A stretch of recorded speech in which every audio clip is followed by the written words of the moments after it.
Hello, it's Ruth, otherwise known as the Delightful Planner, and I'm here today to show you how I have been planning now for coming up, 6 full months, my Hobonichi Cousin. You can see it here in its lovely Lyra cover that I got on Etsy from her. And if you don't know what the Hobonichi Cousin is, it's a Japanese planner. The Cousin is the A5 size. And it's famed for the fact that, one, it uses Tomo River paper, which is incredibly high quality but very, very thin. And two, because it's a very rare kind of planner that has monthlies, weeklies and dailies all in the same book. So there we go. So that's got to be coming up 400 pages thick. And yet it's not as heavy as you would think it would be. I'm not supposed to be showing you that bit. Edit that bit out. Right. So I'll show you what I do first of all. I'll flick ahead to this month, so it's July. If you see any sort of random post-its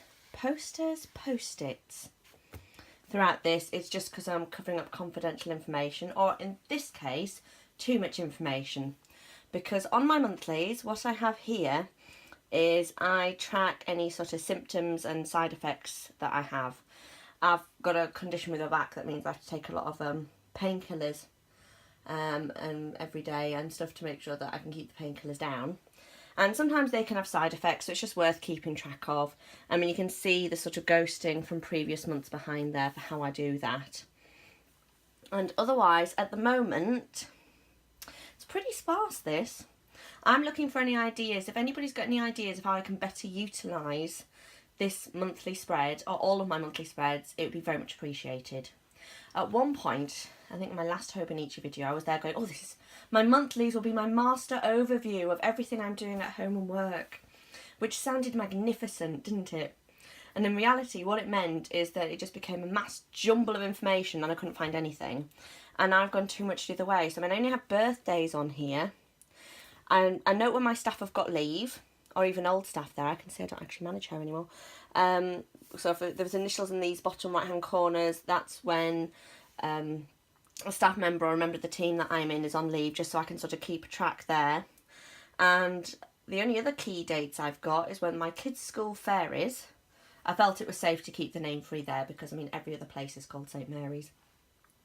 And when Animal Agents begins, which is this year's Summer Reading Challenge in British libraries, which is a major part of our calendar. And that's it. There's stacks of space. I could be doing all sorts. I'm sure I'm underutilising this. Oh, normally also as well, I do show when I'm on holiday, so when I'm on annual leave from work. So you can see next month where the pink's ghosting through their dates that I'm on leave. But that's it. That's all I've got there. So if you've got any good ideas, please share. You can see down the side here, I've got monthly tabs. I don't just randomly stop at August. It does continue over on the other side as well with September, October, November, December, just so I can easily flick to my weeklies for those particular months. The weeks and the dailies are really where I do the most of my planning here. I use my weeklies for future planning. So when I am booking meetings, appointments, when I'm trying to schedule even certain tasks, if I know there's a task that has to be done before I have to go to another meeting, I look at my weeklies and I work out when am I next in the office to be able to do that task. You can tell this is where I do my frequent planning because it's not pretty in any way, shape or form. I can't talk today. In any way, shape or form, it's very much functional planning. So I've put here as well, even where I've scheduled sort of key tasks. We're preparing to be interviewing some people soon, so I had to do some shortlisting with a colleague of mine, and there was only a particular time she could do it in, so that got scheduled in there. I needed a meeting about social media, so that got scheduled in, although I was all at headquarters on this one particular day. Yesterday, which was the 4th of July, Independence Day, I know for the people stateside, I had an office power day where it was my first day in the office in forever, and I had a to-do list, well longer than my arm. So I just tried to power through as much as I possibly could. today's a home day and already it's going completely to pot because it's very kid based on my home days. So, you know, about school drop-offs and nursery pickups, and we've got the school coming to visit today because Ben's going to be starting nursery, like preschool nursery. So that's basically like a nursery within the school from September. So they come and do a home visit here and visit everybody before they start. It's only a little village school. But it's all gone to pot because I've got 2 kids off Pooley today. So really, I could be updating this now and going, because there's no nursery pickup, because he never went to nursery today. He's got a hacking cough. Don't worry, he's amused at the moment watching cartoons and eating a biscuit with one of his sisters, who is also off ill Pooley today, while I hurriedly try and record this while I can. So yes, this is all very much time-specific tasks. Whether it's appointments, meetings, or sometimes it's something that has to be done by a particular date, so therefore it has to be done at that particular date and time. It all goes on the weeklies. There are these top 3 tasks for the day. I don't use these daily, but I will make a note if there's something that's sort of coming up, like a particular job that needs to be done that day. But, you know, if I know it needs to be done that day, if there's jobs, I know there's jobs that need to be done in October on a particular day. So I've got that noted on the top of that day, say like the 11th of October. I'll have it noted as one of the top 3 things on that day at the top. But obviously my schedule then is still flexible, but I need to be aware of it. So I could still be booking myself meetings on that day, but I just need to be aware that I have to make sure that there's time for that task as well, or I have to have done it earlier in the week. So it's hard to show you this because I was struggling to find pages to actually be able to record. But at the same time, I know I find it really helpful watching YouTube videos to pick up hints and tips. And I thought, as I've watched so many, I feel like I've got to sort of put something out there to sort of share as well, in case somebody could find this useful. So that's my weeklies, and then there's my dailies, and I was going to show you today. So I'll quickly pop this off camera for una memento. Right, let's have a look. Yes, speaking of things being difficult to show, I did try and sort out so I could show you something relevant. That's yesterday and the day before. Look at the post-its. You can tell I said yesterday, power hour, office power hour day. Well, not even power hour, power day. Full day of powering through all of my to-dos.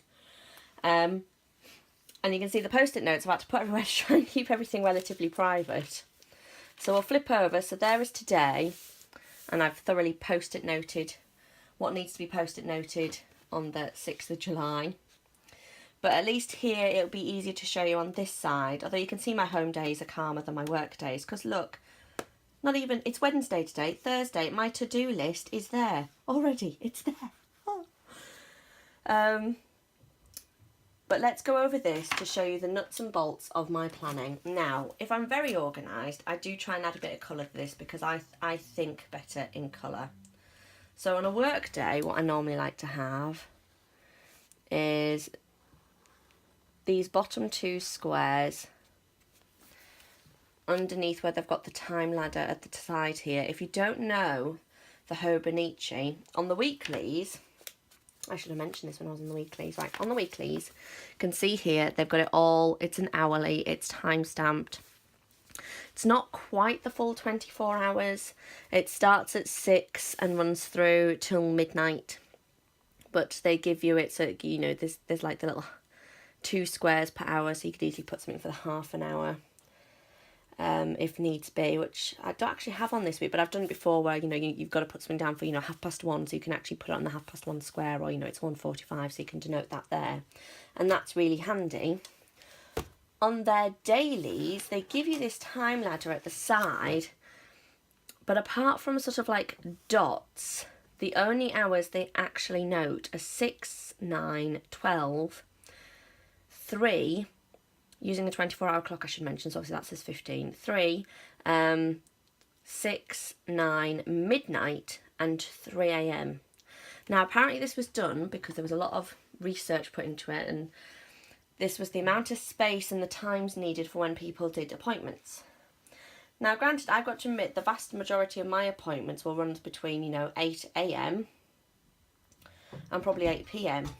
But it only gives you that tiny minuscule amount of space. Hello, sweetheart. Is everything all right? Mummy's recording a video to go on YouTube. You can stay if you want. Are you going to sit there nice and quiet? Yeah. Are you okay? Yeah. Well, Ben ate one of my biscuits. Oh, he ate one of your biscuits. So can I have another one? Which one of your biscuits? Nana biscuit. Alright, you do know you're wearing half of a Nana biscuit on your face. Yeah, he so you did eat some. Right, well, I'll go get you that in a minute then, sweetheart.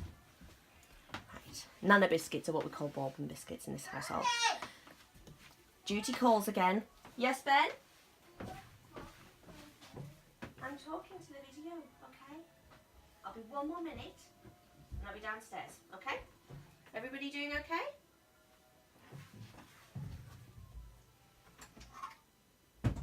There we go, no rest for the wicked. Where was I?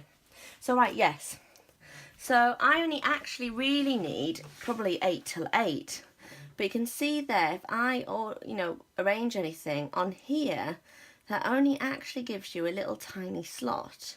I mean, today, my main key things are, I've got, well, one kid only today due to the sick bug that's going around. One child to drop off at school. She needs to be there, before 9. Nursery pickup is normally, I'd have to do that at 12:30, but not today, because he's poorly. I mean, he was going to get collected earlier today anyway, because we've got the school visit coming. I have warned them that we are plague-ridden, and we're doing it touch and go. Calpol's currently working its magic, so that you can barely tell that they were hacking away this morning, and they're full of beans. And I've got the school pickup at, 3:15. And then, so I've got the appointments that are on there, but you see they're all rather squeezed in. So when things get really busy, oh, I should have looked for this before I started recording the video. If things get really busy, what I do is I completely ignore the time ladder that they give at the side, and I basically take up the whole of this side of the page, and I write out my own time ladder, giving myself far more room so that I could put the appointments in, because some days I can have 4 or 5 appointments and meetings in one day, and they might be relatively close together. I could literally go, oh, meeting 8:30, meeting 10 o'clock, meeting 11 o'clock, meeting at 12 o'clock, meeting at 2, meeting at, 3. And when you're having to try and squeeze all that on here, it gets a bit tight. So sometimes I write out my own time ladder going all the way down the side here, so I've got far more room. And I love this because it gives me a lovely visual image of how my day needs to run today. And it means that I can actually make sure I have enough time to travel to places, because I do outreach. I have to be travelling here, there and everywhere. So it's all very well me going, okay, my meeting finishes at 2:30, so I can meet you at, and what I need to be taking into account then, going, well, okay, my meeting at 2:30 that finishes at 2:30 is here, and you are there, so I need to give myself enough time to get there, making time for, if I hit the traffic lights wrong, for all of the gazillion of roadworks that are everywhere at the moment. And so traffic lights can suddenly appear in a place with a moment's notice. So normally you need to give yourself at least double the amount of time to get somewhere.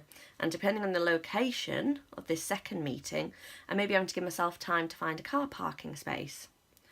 Not all towns have the best parking, or not places with meetings. There's not always necessarily car parking on the doorstep. Some cases you've got to go and hunt it down. So once I've got everything spelled out on this side here, on the left hand side with my appointments or in my weeklies, I find it's much more useful for me, and it gives me a much more realistic look of how my day is going to run, and also how many to-do should be on this right hand side. Now what I tend to do is I do rapid logging, which is a bullet journaling term down here. So I will list, like, basically list every to-do as it crops up, whether that's in my head or throughout the day, will just get listed in no particular order down here. And then I don't have to be carrying it in my head, it's on the page, it's committed. And then, so I'm going on this side there because that's where there's all of the to-dos. So you can see I had a brain emptying session last night. Then what I will try and do is I will pick out the key tasks for the day and I will list them at the top. So I already know the main things I have to do on Thursday are the things that are at the top here. And if I have a moment, and why not make one of those moments now while I'm on camera, because I'm visual and colour draws my eye, I will normally try and put a little box around that, because then it keeps me focused for the day, because I can have to-dos in the form of emails, people walking through my door, people ringing up, all going on throughout the day, immediately jostling for position, and the minute someone goes, oh, this needs doing, it's very tempting to go, oh, I'll start doing it right now. What I find is I've got my key tasks listed up there. They just keep me accountable and keep bringing me back to, okay, this has to be done today. Yes, these have to be done. Some of them may only have to be done at some point. Some of them maybe have to be done today, but at any time today. Or it's best if it gets done today, but it won't be the end of the world if it isn't. The stuff that goes up there in that top box has to be done today. So I'm a manager, so when staff submit timesheets or expense claims, they have to be authorised by a certain point in the month so that they'll appear in that, they'll get paid for it in their next paycheck. So I'm responsible for that. And because this has been a bonkers month, normally that, for me, I do that on the 1st of every month. It would normally never get up to the 6th. And I know I've got to the 9th of the month to do those authorisations, but I'm already getting nervous now because we're getting up to the 6th and things are still crackers. So first thing in the morning, I will try and power my way through these to-dos so that my key stuff's already done, and then I can try and just rattle my way through the rest of it. I mean, for me, that method also works very well because I am a morning person. I know that I have the most amount of energy in my day first thing. So if there's things that are complicated or things that are going to require a high amount of energy from me, which are top tips I learnt from Laura from How to Get Your Shit Together. If you don't watch her YouTube already, you should. So I get those done first thing. If you're more of an evening person, it might be better for you to be waiting later for that. And then what I put there is normally where, in this little box that I filled in here, I can't remember if I told you this now before or earlier. I'll say it again just in case. What I put there at the moment is the hours that I've worked for that day. It's usually also where I will try and note down if I've travelled somewhere. And if I have, sort of what time I set off and what time I arrive, just because when I submit my own mileage claims for work, they're the information I need. I mean, I do have a document that I can upload that on easily on a computer, but when things are manic like they are now, sometimes it's easier just scribbling on here, and then when I can get on the computer, it's all there waiting for me. Now then, how I arrange my to-dos does vary slightly depending on whether it's a work day or a home day. Now, on a home day, obviously I shouldn't really be listing any work to-dos. So it's all just stuff I need to do for home, for the family on that day. It's usually a much shorter list than it is at work because I have 3 kids, 2 5-year-olds and a 3-year-old, and just generally looking after them takes up a lot of time. So these are just the jobs and to-dos that I've got to sort of do around them, including recording this video. Although actually, oh yes, I have planning in my hobo. That's listed for today. I'll probably struggle to get the rest of these done. Now on a work day, I've got all my work to-dos listed down here.